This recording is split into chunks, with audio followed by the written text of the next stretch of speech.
আসসালামু আলাইকুম। আমরা এখন মোডালস অক্সিলারি ভার্ব নিয়ে আলোচনা করব।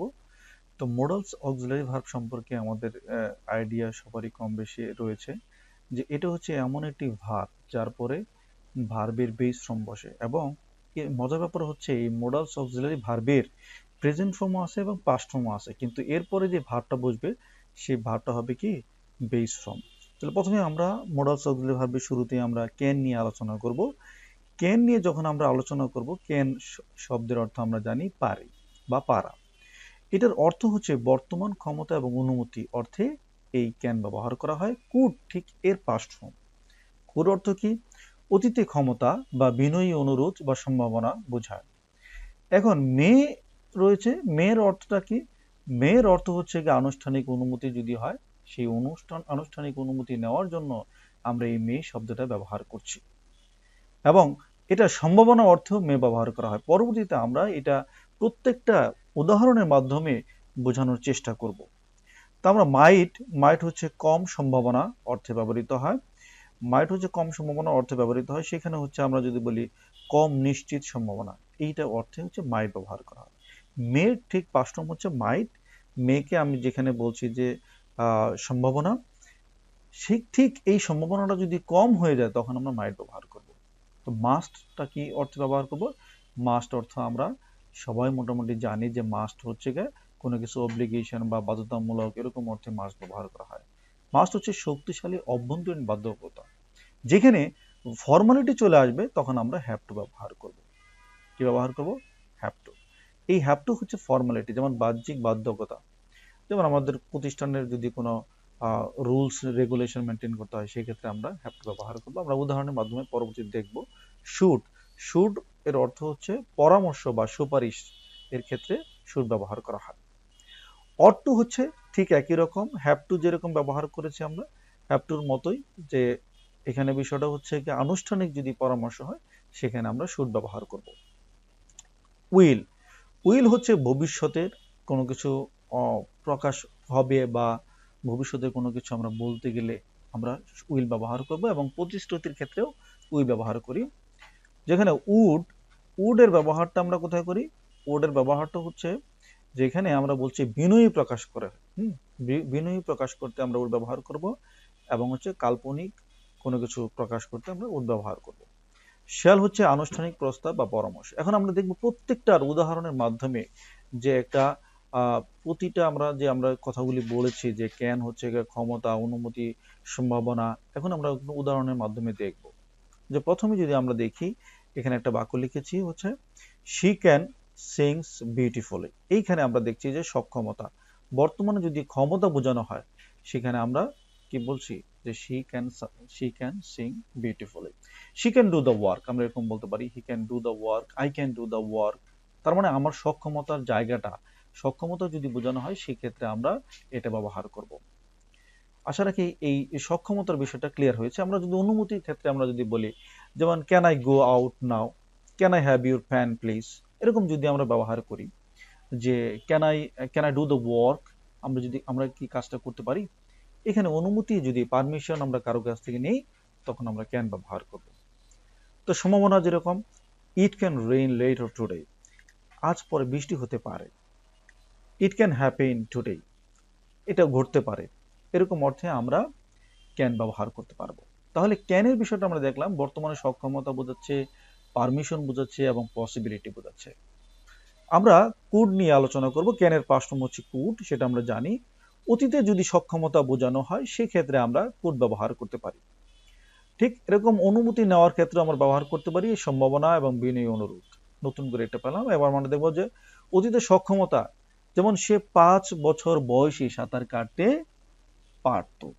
এই 5 বছর বয়সে সে সাঁতার কাটতে পারতো, আমরা অতীতের ঘটনা বলছি। সুতরাং এখানে আমরা বলছি কি she could বা he could swim when he was 5. I could do the work, আমি কাজটি করতে পারতাম। I can do the work মানে আমি কাজটি করতে পারি। তাহলে আমরা বুঝতে পারছি যে ডিফারেন্সটা কোথায়। এখন অনুমতি নেওয়ার ক্ষেত্রে আমরা could ব্যবহার করতে পারি, যেখানে কেন আমরা জানি যে ক্যান দিয়েও আমরা অনুমতি নিতে পারি, তবে অধিকতর ভদ্রতা যদি আমরা প্রকাশ করি যে পোলাইট, ঠিক আছে, সেই ক্ষেত্রে আমরা কুড ব্যবহার করব। যেমন could I borrow your book please, আমি কি আপনার বইটি ধার নিতে পারি? এই যে ভদ্রতা বা কার্টিসির জায়গায় কিন্তু আমরা ক্যান না বসিয়ে কুড বসাবো। এখানে কিন্তু এটা অতীতের কথা না, এটা হচ্ছে কার্টিসি। ঠিক আছে, এবার আমরা আসবো সম্ভাবনা। সম্ভাবনাতে আমরা দেখেছি যে ক্যান, যেখানে আমরা বলেছি যে ক্যান অর্থ হচ্ছে ঘটতে পারে, ঠিক একই রকম কুড অর্থ হচ্ছে পারে। সম্ভাবনা অর্থে আপনি কুড ব্যবহার করতে পারবেন। যেমন আজ রাতে তুষার হতে পারে, তাহলে ইট কুড স্নো টুনাইট। এবার বিনয়ী অনুরোধ, পোলাইট রিকোয়েস্ট। আমরা একটু আগে দেখেছি যে অনুমতি নেওয়ার ক্ষেত্রে আমরা কি ব্যবহার করতে পারি? কুড ব্যবহার করতে পারি, যেটা যদি পোলাইট হয়। ঠিক একই রকম ভাবে আমরা যদি পোলাইট রিকোয়েস্ট, কাউকে যদি অনুরোধ জানাতে চাই, সেক্ষেত্রে আমরা কুড ব্যবহার করতে পারবো। তাহলে আমরা উদাহরণটা লিখেছি, could you help me with this problem. তাহলে আপনি কি আমাকে এই সমস্যায় সাহায্য করতে পারবেন? তার মানে এখানে আমরা কি বোঝাচ্ছি? এখানে আমরা বোঝাচ্ছি হচ্ছে যে একজন ব্যক্তিকে আমি পোলাইটলি অনুরোধ জানিয়েছি। ঠিক আছে, এখন আমরা মে নিয়ে আলোচনা করব। মে হচ্ছে অনুমতি এবং সম্ভাবনা। যেমন মে হচ্ছে আমরা যদি কারো পারমিশন নেই, সেই ক্ষেত্রে ফর্মাল পারমিশন যদি হয়, যেখানে আমরা ফর্মাল কোনো প্লেসে কোনো রুমে ঢোকার জন্য বা কোনো একটা প্রতিষ্ঠানে ঢোকার জন্য, প্রতিষ্ঠান প্রধানের সাথে কথা বলার জন্য আমরা যদি অনুমতি নিয়ে প্রবেশ করি বা অনুমতি নিতে চাই, সেই ক্ষেত্রে আমাদের মে ব্যবহার করাই শ্রেয়। তাহলে আমরা দেখছি, আমি কি ঘর ছেড়ে যেতে পারি? তাহলে may I leave the room. এটা হচ্ছে ফর্মাল কথা। এরপরে আমরা দেখছি সম্ভাবনা।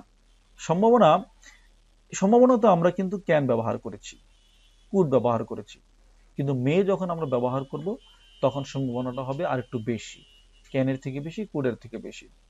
তাহলে দেখেন, আমরা বলছি সে পার্টিতে আসতে পারে, মানে পার্টিতে আসার সম্ভাবনা অনেক বেশি, সুতরাং আমরা সেখানে মে ব্যবহার করব। তাও আমরা বলছি she may come to the party. এবার মাইটে আমরা চলে আসছি। মাইটও সম্ভাবনা বোঝায়, অনুমতি বোঝায়, অল্প সম্ভাবনা। মাইট হচ্ছে মেয়ের পাস্ট ফর্ম, যেখানে এখানে সম্ভাবনাটা বোঝাবে হচ্ছে অল্প। ঠিক আছে, সম্ভাবনাটা অল্প বোঝাবে এবং অনুমতি নেওয়ার ক্ষেত্রেও ঠিক আছে অল্প, মানে হচ্ছে যেখানে আমরা ভেরি ফর্মাল কথাবার্তা বলবো সেখানে হচ্ছে আমরা মাইট ব্যবহার করব। তাহলে আমরা উদাহরণ দেখি। 1 নম্বর হচ্ছে সম্ভাবনার ক্ষেত্রে আমরা বলছি যে এখানে লোয়ার প্রবাবিলিটি, মানে এখানে খুবই সম্ভব, কম। যেমন আগামীকাল বৃষ্টি হতে পারে, আবার নাও হতে পারে, মানে হওয়ার সম্ভাবনা যদি কম হয় তাহলে আপনি মাইট ব্যবহার করতে পারবেন। ইট মাইট রেইন টুডে, টুমরো। তার মানে এটা বৃষ্টি হতে পারে, এই সম্ভাবনাটা কম যদি হয় সেক্ষেত্রে আমরা মাইট ব্যবহার করব। ওকে, এবার আছে আমরা অনুমতি বা পারমিশন, ভেরি ফর্মাল। যদি খুব বেশি ফর্মাল কথাবার্তা হয় তাহলে আপনি এইখানে আপনি অনুমতি নিতে চাইলে আপনি মাইট ব্যবহার করবেন। তাহলে আমরা উদাহরণটা দেখি। আমি কি আপনাকে একটি প্রশ্ন করতে পারি? তাহলে may I ask you a question. আপনি একটা শিক্ষককে বললেন যে sir may I ask you a question, তাহলে সেক্ষেত্রে আপনি মাইট ব্যবহার করবেন। ঠিক আছে, এবার আমরা মাস্ট। মাস্টের ব্যবহার আমরা সবাই মোটামুটি জানি যে কোনো কিছু করা অর্থে, উচিত অর্থেই আমরা ব্যবহার করি, কিন্তু মাস্টের ব্যবহারটা হচ্ছে প্রয়োজনীয়তা।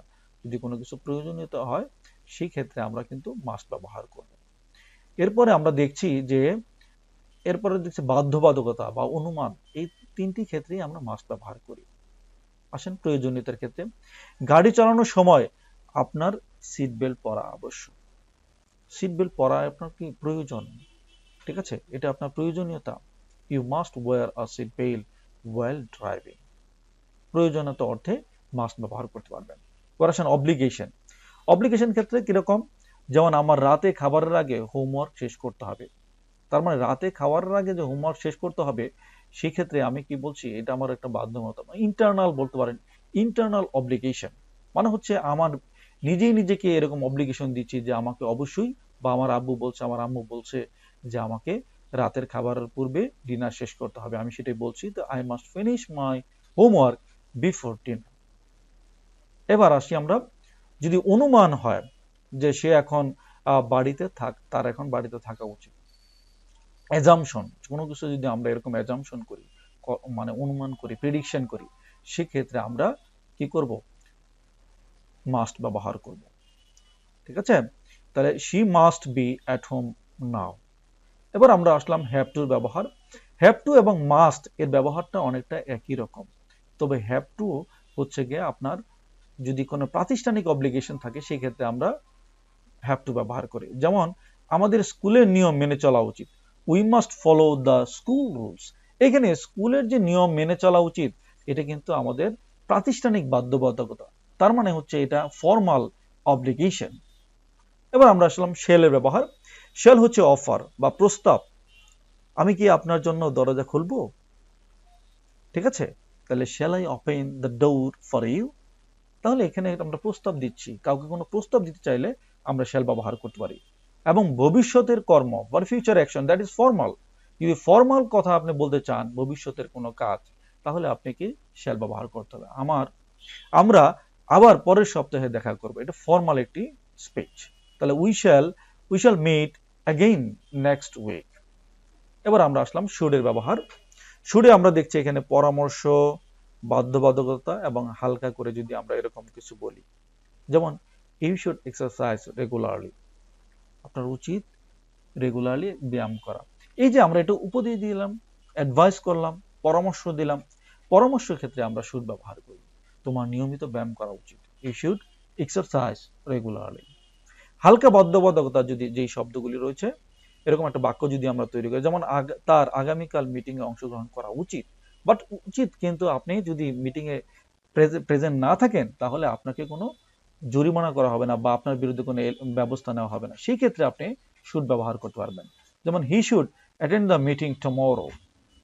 অট্টুর ক্ষেত্রে কিন্তু আপনি মোরাল অব্লিগেশনের ভিতরে পড়ে যাবেন, মানে যেটা আপনার করা উচিত, প্রত্যেকেই বলবে যে যেই কেউ বলুক সে আপনাকে এই একই পরামর্শ দিবে, সেই ক্ষেত্রে আপনি অট টু ব্যবহার করবেন। যেমন তোমার গরিবদের সাহায্য করা উচিত, তাহলে you ought to help the poor. এবং ভবিষ্যতে যদি আমরা বলি যে কোনো ভবিষ্যতের কোনো কর্ম বা প্রতিশ্রুতি দেই, তাহলে আমরা সেই ক্ষেত্রে উইল ব্যবহার করব। তো আমরা দেখি ভবিষ্যতের কর্ম, ফিউচার অ্যাকশন, আমি পরের সপ্তাহে আমার দাদু দিদার বাড়ি যাব। এই যে আমরা কথা বললাম, এটা হচ্ছে ফিউচার অ্যাকশন, ভবিষ্যতের কোনো একটি কর্ম। সেই ক্ষেত্রে আমরা কি ব্যবহার করব, উইল ব্যবহার করব। যা I will visit my grandparents next week. এরকম প্রতিশ্রুতি যদি আমরা দেই, প্রতিশ্রুতির ক্ষেত্রে প্রমিস, মানে কাউকে কোনো প্রমিস দিলাম, সেই ক্ষেত্রে আমাকে উইল ব্যবহার করতে হবে। যেমন আমি তোমার প্রজেক্টে তোমাকে সাহায্য করব, তাহলে I will help you with your project. আমরা আলোচনা শেষের দিকে চলে এসেছি। উড বিনয়ী অনুরোধ বা কল্পনা অর্থে ব্যবহৃত হয়। যেমন বিনয়ী অনুরোধ, যেমন কি পোলাইট রিকোয়েস্ট যদি আমরা করি, আপনি কি কফি নিতে চান, তাহলে would you like some coffee. তাহলে কাউকে যদি আমরা বিনয়ীভাবে পোলাইটলি যদি রিকোয়েস্ট করতে চাই, সেক্ষেত্রে আমাদের কি ব্যবহার করতে হবে, উড ব্যবহার করতে হবে। এবং কাল্পনিক পরিস্থিতি, যদি হাইপোথেটিক্যাল যদি সিচুয়েশন হয়, যেমন যদি আমার বেশি সময় থাকতো, তার মানে এখন আর বেশি সময় নেই, সেই ক্ষেত্রে আমরা কি করব, উড ব্যবহার করব। যেমন যদি আমার বেশি সময় থাকতো আমি পৃথিবী ভ্রমণ করতাম, মানে বেশি সময় নেই বা ছিল না, যার কারণে আমি পৃথিবী ভ্রমণ করতে পারিনি। তাহলে if I had more time I would travel the world. আমরা আসলাম আলোচনার শেষ পর্যায়ে। ইউজ টু নিয়ে আমরা কথা বলবো। ইউজ টু মানে হচ্ছে অতীতকালে কোনো অভ্যাসগত কর্ম বোঝাতে, সেখানে আমরা ইউজ টু ব্যবহার করি। যেমন I use to play football every day when I was a child, মানে ছোট সময়ে আমরা কি করতাম, আমি খেলা করতাম যখন আমি ছোট ছিলাম। আশা করি আপনাদের বিষয়টা ক্লিয়ার হয়েছে। সবাইকে ধন্যবাদ, সবাই ভালো থাকবেন। আসসালামু আলাইকুম।